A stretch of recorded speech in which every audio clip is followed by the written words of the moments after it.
بعض الناس يقول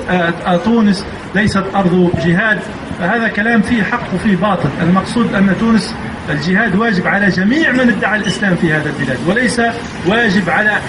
حكر على شباب هذه الأمة وشباب هذه الصحوة، فالجهاد واجب على كل من ادعى الإسلام وكل من نسبه للإسلام أن يجاهد أعداء الله سبحانه وتعالى الذين يستبيحون بيضة المسلمين داخل بلادنا وخارجها،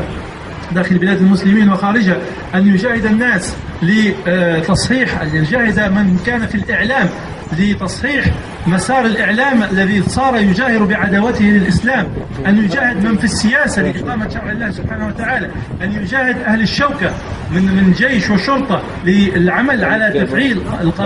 الأحكام الشرعية ويعني وتفعيلها والدفاع عنها بما أتاهم الله سبحانه وتعالى من قوة. الجهاد واجب على جميع أمة الإسلام اليوم، خاصة مع تكالب الأعداء. وقد قال النبي صلى الله عليه وسلم لما جاء في الحديث الصحيح قال